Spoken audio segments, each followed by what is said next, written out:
चॅनलवर। आज मी तुमच्यासोबत एक अशी वेगळी प्रचिती शेअर करणार आहे जी मासिक पाळीबद्दल आहे। एक स्त्री मासिक पाळीमध्ये असून सुद्धा स्वामींनी तिला दर्शन दिले, ते कसं काय? चला तर मग वेळ न घालवता व्हिडिओला सुरुवात करूया। ती एक साधी भक्तिभावाने जगणारी स्त्री होती। स्वामी समर्थ हेच तिचं सर्वस्व होते। पण त्या दिवशी तिचं मन फारच खचलेलं होतं, कारण मासिक पाळी सुरू होती आणि ती स्वामींच्या दर्शनाला जाऊ शकली नव्हती। तेव्हा असं काही घडलं की तिथे स्वतःच स्वामी आले। चला तर मग सुरुवात करूया। ललिताताई एका लहानशा गावातल्या स्वामी भक्त प्रत्येक गुरुवारी स्वामींच्या मठात जात सेवा करत। एक गुरुवार त्या सजून धजून जायला निघाल्या। तेवढ्यात मासिक पाळी सुरू झाली।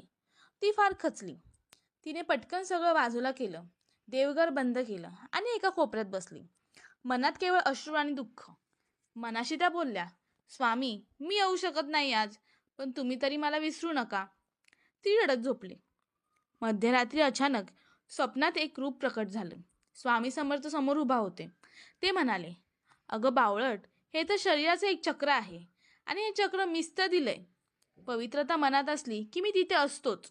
तू दर्शनाला नाही आलीस ना, मग मीच आलो आहे तुझ्याकडे। स्वामी तिच्या स्वप्नात तिच्या घरात येऊन तिला आशीर्वाद देतात।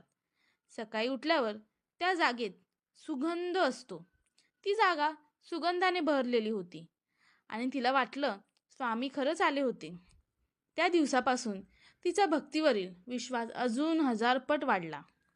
स्त्री देहाचे चक्र हे अपवित्र नाही। मनात जर भक्ती असेल तर स्वामी कुठल्याच नियमात अडकत नाहीत। स्वामी फक्त मन पाहतात, शरीर नव्हे। जय जय स्वामी समर्थ। जर अशाच व्हिडिओ तुम्हाला परत बघायच्या असतील तर आमच्या चॅनलला सबस्क्राईब करायला विसरू नका।